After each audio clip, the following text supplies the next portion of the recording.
My name is Sarah Mitchell and I'm 28 years old. I live in Denver, Colorado, where I work as a software engineer for a big gaming company. I make really good money now, way more than I ever thought possible. But things weren't always this easy. When I was just 7 years old, something terrible happened. My mom left our house after she and my dad stopped loving each other. She moved far away and started a whole new family without me. Dad and I stayed together, and we had very little money. We worked so hard just to buy food and pay for our tiny apartment. I thought those sad days were gone forever. But one cold winter night, everything exploded. Someone knocked really loud on my door. When I opened it, there stood my mom with my younger half-brother, someone I barely knew. They weren't there to say hello or hug me. They wanted my money, lots and lots of it. They acted like I owed them everything I worked for. Their words hurt my heart so badly. This wasn't about helping family. This was about taking what wasn't theirs. How mean could they be?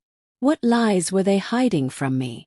I was about to learn the truth, and it would change how I saw family forever. If someone in your family ever hurt you like this, please write a comment and tell me your story. I really want to hear from you. And don't forget to subscribe to Her Revenge for more true stories like mine. I never imagined my mom would track me down because of my paycheck. Growing up in a small town in Montana, my whole world broke apart when I turned 7. My mom, Linda Mitchell, walked away from my dad, Robert, and from me after they couldn't stay married anymore. She became quiet and stopped smiling at us. Then one rainy afternoon, she packed her bags and drove away without saying goodbye. Dad told me later she met another man who promised her fancy things and an exciting life. The divorce happened fast, and we ended up keeping our small apartment but owed lots of money to different people. Mom didn't just leave town. She disappeared completely, moving to another state to start fresh. Years went by, and I found out she had my half-brother, Tommy Garcia, with her new husband. She never called me on the phone, never came to visit, and only sent me a birthday card once every year with a few words that made me feel worse, not better. Dad did everything he could to take care of us. He owned a little sandwich shop, the kind that sells lunch to working people, and he was there every single day from early morning until late at night. He'd make sandwiches, clean tables, and count money at the register, his hands becoming rough and tired from all the work. The shop barely made enough money. Some days, he came home with only $30 or $40 after paying for supplies. Our rent was always late, and sometimes our fridge was almost empty. Dad tried to hide how worried he was, but I could see it in his tired eyes and the way he'd stare at unpaid bills. He'd walk through the door exhausted but always ask me how my day was. His voice kind even when he felt terrible. When I was 11, I couldn't watch Dad struggle by himself anymore. I started helping neighbors watch their babies, staying awake late while doing my homework by a small lamp. Pretty soon I took more jobs, putting cans on shelves at the grocery store, washing windows at people's houses after school, and even throwing newspapers on doorsteps before the sun came up. Every bit of money I made went straight to Dad to buy milk, bread, or to keep the lights on. He'd tell me I should be playing and having fun like other kids, but I said no. This was my way of fighting against the hole Mom left in our lives. I'd hide how tired I was, smiling even when my arms hurt from carrying heavy things or my legs felt sore from riding my bike for miles. School became my safe place. I'd stay after class for science projects, reading books and solving puzzles to forget the pain. Dad would sit next to me at our old kitchen table, helping me with my homework even when he could barely keep his eyes open. He'd say I was smart enough to do anything, that I was tougher than all the bad stuff happening to us. His words kept me going when I wanted to quit. But Mom's absence felt like a big empty space inside me.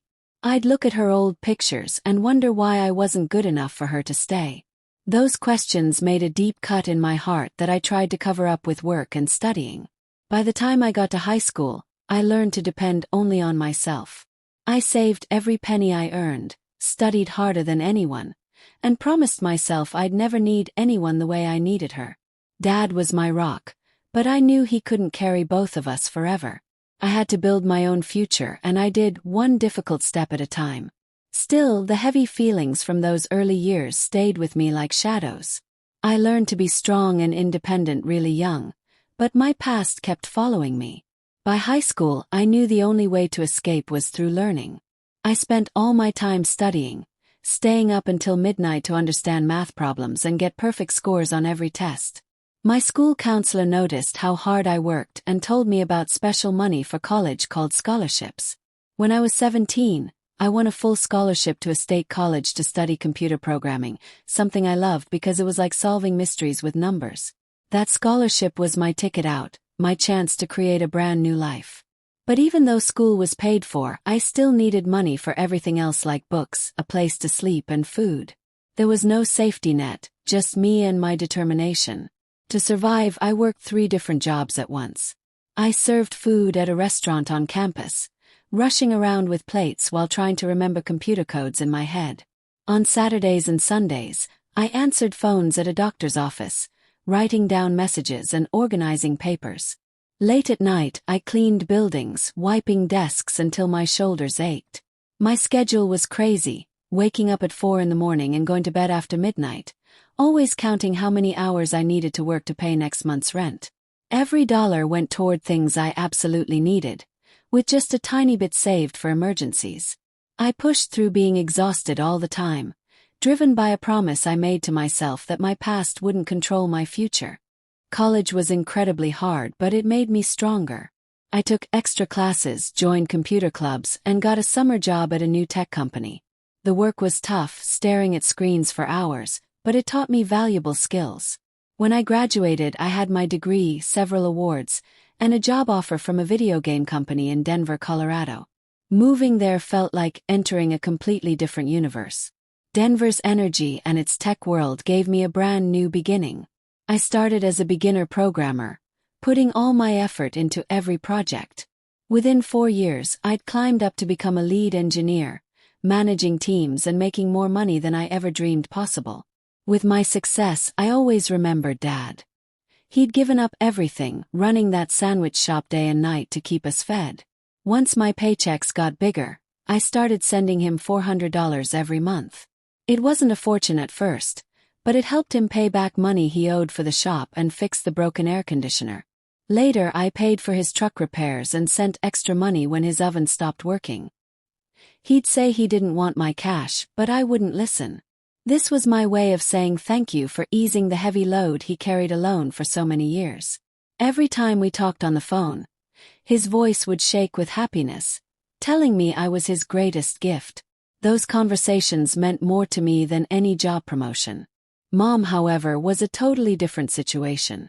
Her yearly birthday card kept arriving, each one a cold reminder that she left me.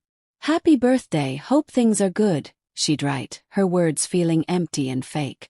No phone calls, no visits, just those cards stacking up in a box. They brought back old pain and questions I tried to forget. Why did she abandon me? Why didn't she love me? I pushed those thoughts away, focusing on my work and Dad's quiet love. But the hurt never really went away. My life in Denver was something I created from nothing. I bought a nice apartment near downtown and filled it with comfortable furniture that made me smile. My co-workers liked me, and I made friends who became like real family to me. I thought I'd locked the door on my past, that I'd shown everyone I didn't need Mom. But some old wounds never fully heal, no matter how successful you become. I believed I'd moved on until one winter evening. One freezing winter evening, a loud bang on my apartment door scared me while I was relaxing after work. I opened it and saw my mom standing there with a fake smile on her face, and my half-brother Tommy standing next to her looking bored. It had been more than 20 years since I'd seen her in person, and seeing her felt like getting hit in the stomach, half shocking, half painful. She walked forward with her arms out like we'd been best friends forever. "Sarah, my precious daughter, I've missed you so much," she said, trying to hug me even though I didn't move. Tommy barely glanced up, his eyes stuck on his video game, mumbling a quick hi. We sat in my living room, the space I'd worked so hard to make mine, but having them there made it feel wrong and uncomfortable.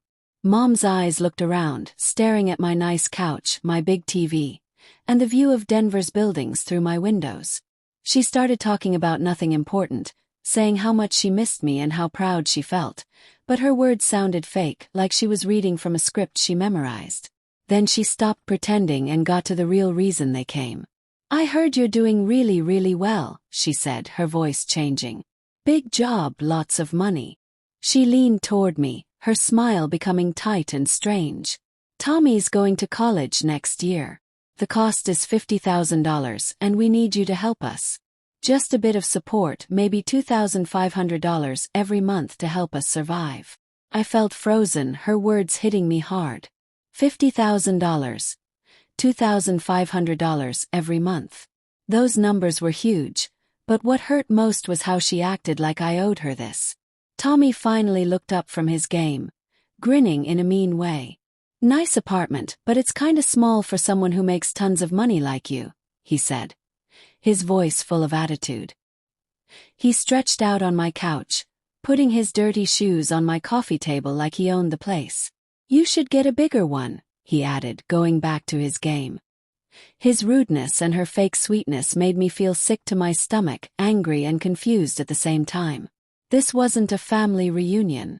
This was them trying to use me for money. I tried to understand what they were asking for. Mom kept talking, telling me how hard their life was, saying she and Tommy could barely pay their bills. Her voice sounded sad, but her eyes were cold, watching every little reaction on my face.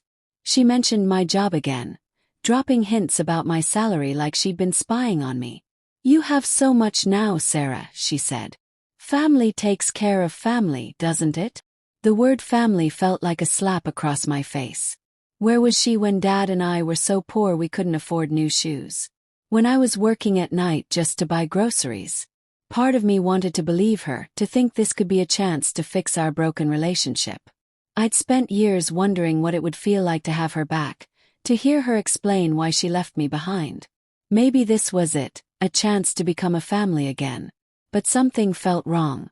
Her sudden appearance, her focus on how much money I make, it all felt too planned out.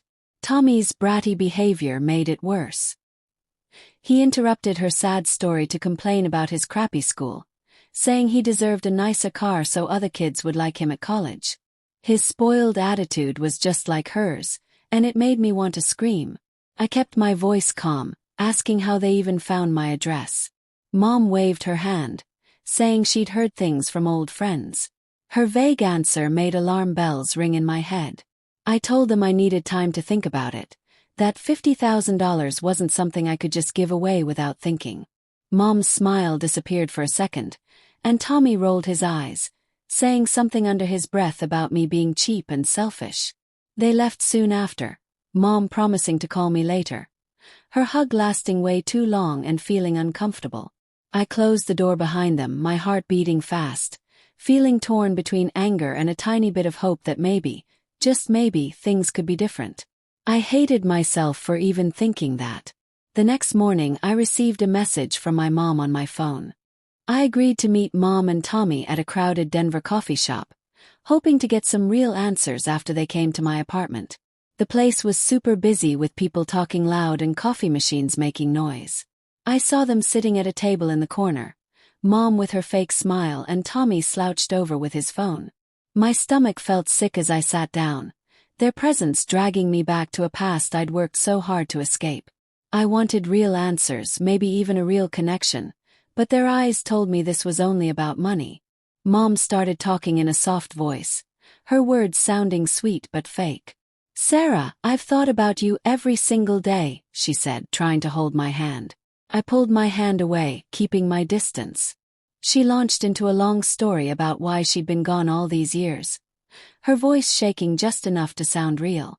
"Your dad made it impossible for me to contact you," she claimed, her eyes getting big like she was sad. "He blocked me out, kept you away from me. I tried so hard, Sarah, I really did." Her lies punched me in the heart, twisting the truth I knew so well. Dad had begged her to call, to visit, but she chose her new life instead of us. The betrayal hurt even more now than when I was a little kid. I stayed quiet, letting her keep talking. She made herself sound like the victim, saying she'd been poor and struggling ever since the divorce, barely getting by. "Tommy's future depends on this," she said, her voice becoming urgent and pushy. "We desperately need your help to get him through college." Before I could say anything, Tommy interrupted, his voice sounding smug and spoiled. "Yeah, I need a car to drive around campus," he said without even looking up from his phone. "Something cool like a Camaro. And a new gaming laptop. Mine is old and terrible." His demands were ridiculous, a $28,000 car and a $1,200 laptop, like I owed him a lifestyle I never had growing up. I squeezed my coffee cup tight, feeling anger rise inside me. "You're asking for a car and a laptop on top of the $50,000? I said, keeping my voice steady but sharp. Tommy rolled his eyes hard. "You're rich, Sarah. What's the problem?" he snapped, tossing his phone onto the table carelessly. Mom jumped in, her tone begging now. "We're family, Sarah. You have so much now. Can't you share just a little?" Her words sounded exactly like what she said at my apartment, but now they felt more desperate and sneaky. I saw right through her act, the way she used the word family to make me feel guilty about not giving them money. I took a deep breath, my mind spinning with thoughts. "I worked for everything I have," I said, my voice strong and firm. "Dad and I had nothing after you abandoned us. I'm not an ATM machine." Mom's face turned hard and mean, her mask falling off. "You're so incredibly selfish," she spat out. "I gave birth to you, and this is how you repay me." Her accusation cut deep into me, bringing back old wounds, but I refused to let her control me with guilt. Tommy scoffed loudly, muttering, "Typical. Dad was totally right about you being worthless." His words were meant to hurt me, showing that Mom's husband had filled his head with lies about who I really was. The argument got worse really fast. Mom raised her voice, blaming me for her being gone all those years. "If you'd reached out to me, things could have been totally different," she said, her eyes flashing with anger. I shot back. "You left when I was 7 years old. You sent cards, not phone calls. Don't you dare blame this on me." My heart pounded hard as years of buried hurt came pouring out. Tommy jumped in, yelling that I thought I was better than them, that I owed them for everything they'd suffered through. The coffee shop became really quiet, people staring at us, but I didn't care anymore. I stood up fast, my chair scraping loudly on the floor. "I'm finished with this conversation," I said, my voice shaking with pure rage. "I don't owe you a single thing." Mom grabbed my arm tight, her fingers digging in. "You'll be sorry about this, Sarah," she hissed through her teeth, her face twisted with frustration and anger. I yanked my arm away, walking out quickly without looking back, their angry voices fading behind me. My chest ached with a mixture of fury and sadness. I'd wanted to believe Mom might have changed into a better person, but she was exactly the same, using me just like she'd used Dad years ago. Tommy's entitled attitude only made everything worse. I went straight home, but they weren't finished with me yet. That same afternoon, my apartment buzzer rang loudly, interrupting me while I tried to focus on work. I opened the door to find Mom and Tommy standing there again, completely uninvited. Mom's smile was tighter than before, her eyes looking nervous and shifty. Tommy leaned against my doorframe, scrolling through his phone, looking bored but expecting something. My heart raced after our huge fight at the coffee shop. I definitely hadn't expected them to come back so soon. "We just want to talk nicely," Mom said, her voice trying to sound sweet, but I felt cold chills. Against my better judgment, I let them inside, hoping to avoid another embarrassing scene. They sat down on my couch, Mom clutching her purse tightly, Tommy spreading out like he owned my apartment. I stayed near my kitchen, arms crossed over my chest, watching them very carefully. Mom started with boring small talk, asking questions about my job, but her questions were way too specific. How much money did I make each month? How did I manage all my savings? Then she changed topics sharply, her tone becoming harsh. "You're doing incredibly well, Sarah," she said coldly. "Why can't you help your own family? Tommy deserves his chance at success." Tommy nodded along, muttering, "Yeah, it's not like you're poor or anything." Their constant pushing felt like a trap closing in on me, and I kept my answers short and vague, my unease growing stronger. I stepped away briefly to grab some water from my kitchen, leaving them alone for just a moment. When I came back, Tommy was sitting at my computer desk, my laptop screen glowing bright. My heart dropped into my stomach. He was clicking around through my internet browser, and my banking website was open on the screen. "What are you doing right now?" I snapped angrily, rushing over fast. Tommy shrugged like it was no big deal, totally unfazed. "Just looking around," he said with a smirk on his face. Mom jumped in quickly, her voice defensive. "We were just curious, Sarah. You have so much money. Why are you hiding it from family?" Her words confirmed exactly what I feared most. They were trying to get into my bank accounts. I grabbed my laptop away fast, my hands shaking with anger and fear. "You don't ever touch my personal things," I said, my voice low but very firm. I checked what was on the screen. My financial information page had been opened. Login attempts were recorded in the history. My mind immediately raced to Dad. Mom had mentioned hearing things about how much money I made. And now this sneaky behavior. I opened my email quickly, heart pounding hard, and saw a forwarded message from Dad's email account with details about my job and my salary, sent directly to Mom's email address. She'd hacked into his email, used his trust to dig into my private life. The betrayal hit me like a physical punch. Not just betraying me, but betraying Dad too, the man who'd never done anything wrong to her.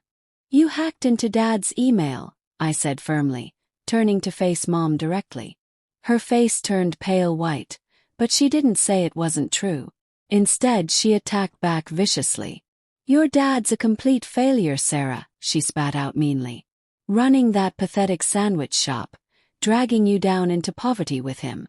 I had to know how you became so successful despite him." Her words were pure poison, tearing down the man who'd raised me completely alone and loved me unconditionally. Tommy snickered cruelly, adding, "Yeah, he's such a loser. You're way better than he ever was." Their terrible cruelty lit a fire inside me. I stepped toward them, my voice steady despite the rage burning through me. "Get out right now, or I'm calling the police," I said firmly, holding up my phone where they could see it. Mom's eyes got really wide, her fake composure cracking apart. "You'd actually call the cops on your own mother," she hissed, standing up quickly. Tommy scoffed, grabbing his phone from the couch. "Relax, it's not that big a deal," he said, but his voice shook slightly. I didn't back down one bit. "You broke into Dad's email and tried to access my bank accounts. That's serious enough for police," I said, opening my phone's dial pad to 911 but not pressing call yet. Mom grabbed Tommy's arm roughly, pulling him toward my door. "You're making a huge mistake, Sarah," she warned, her voice ice cold. "We're not finished with you yet." They stormed out angrily, slamming my door, leaving the air feeling heavy with tension. I locked the door immediately, my hands still trembling badly, and sat down at my laptop. The computer logs confirmed everything. Multiple failed attempts to log into my accounts. A browser tab opened to my bank's password reset page. My training as a software engineer made me very careful about security. I knew they'd been digging desperately for my financial information. Mom's hack of Dad's email wasn't just wrong. It was proof she'd never truly cared about us, only about what she could steal. The weight of her terrible actions settled over me like a heavy blanket, a mixture of pure fury and deep betrayal. I absolutely needed to know exactly how far she'd gone with this scheme. I immediately called my dad to verify the truth. Right after they left my apartment, I called Dad's phone number, my hands still shaking from Mom's horrible intrusion. When he answered, his voice sounded warm but exhausted, and I hated adding more problems to his plate. I told him everything about Mom hacking his email, her lies claiming he kept her away from me, and their attempt to access my bank accounts. "She's been lying about you, Dad," I said, my voice tight with anger and pain. He let out a long, tired sigh, not sounding surprised at all. "That's just Linda," he said quietly and sadly. "She always changed stories to make herself look good." He confirmed that someone had broken into his email. Someone changed his password about 3 weeks ago without his permission. It crushed my heart to hear how she'd violated his trust all over again, but it made my determination stronger to protect both of us. I contacted my lawyer, Ms. Jessica Chen, the very next morning. Jessica was incredibly smart, organized, and didn't sugarcoat anything. "This is very serious, Sarah," she said while reviewing my evidence, screenshots of the login attempts and the forwarded email from Dad's compromised account. We filed legal papers for a restraining order at the Denver courthouse, explaining Mom's unauthorized access to private information and Caleb's participation in the scheme. The legal process was exhausting and difficult, with tons of paperwork and court hearings, but Jessica walked me through every single step. Within 3 weeks, the court granted us a permanent restraining order against Mom and Tommy, legally barring them from contacting me or coming anywhere near my home or workplace. The judge's official ruling felt like a huge weight lifted off my shoulders, a legal shield protecting me from their schemes. A few days later, I got an urgent notification from my bank on my phone. Someone had attempted to transfer $8,500 from my savings account, but it triggered my two-factor authentication security, which blocked it completely. I knew immediately it was Mom, still digging and scheming despite the court order. My accounts were locked down super tight thanks to the advanced security systems I'd set up as a software engineer. Her failure to steal from me gave me a grim sense of satisfaction, but it also left me feeling empty and hollow inside. She wasn't just chasing money anymore. She wanted to completely destroy everything I'd built for myself. I reported the attempted theft to Jessica, who filed additional paperwork with the court, making absolutely sure Mom would face real consequences if she tried anything again. 1 year later, my entire life had transformed. Word about Mom's awful actions spread through her social circle like wildfire. My great-aunt Carol Mitchell, Mom's aunt, reached out to me, her voice heavy with regret and sadness. "Linda's been like this since she was a teenager," Aunt Carol said sadly, sharing stories of Mom's manipulations over the years, how she'd lied to family members and borrowed money she never paid back to anyone. Carol's honesty helped me understand that Mom's betrayal wasn't about me personally. It was simply who she was as a person. Meanwhile, Mom and Tommy's reputation completely fell apart. Friends and relatives, exhausted by their constant lies and manipulation, cut them off one by one. They had to move to an even smaller town in a different state, their social circle shrinking down to basically nothing, a fitting punishment for their greed and cruelty. I started seeing a therapist named Dr. Marcus Williams, recommended by someone I worked with. Dr. Williams was incredibly patient and understanding, helping me work through the trauma of Mom's abandonment and her recent actions. "You've been carrying her bad choices for way too long," he said during one of our sessions, his voice calm but very firm. Through many months of hard work in therapy, I learned to finally let go of the guilt I'd carried for years, thinking I wasn't good enough for Mom to stay. I realized that her leaving was completely her failure as a person and a mother, not mine at all. Those therapy sessions gave me real clarity and peace, a way to heal myself without letting her define who I was. Inspired by my own difficult journey, I created a small charity organization in Denver, putting some of my income towards supporting kids from struggling families just like I was. The charity offered scholarships and mentorship programs, things I desperately wished I'd had growing up in poverty. Launching it felt like giving back to the little girl I used to be, struggling and scraping by in Montana with almost nothing. My friend Alicia, who works as a teacher, helped me set the whole thing up, her excitement absolutely infectious. Marco, a fellow engineer at my company, designed our website beautifully, and my neighbor Devin spread the word energetically through his community contacts. Their support constantly reminded me I wasn't alone anymore. Through everything that happened, Dad remained my solid anchor.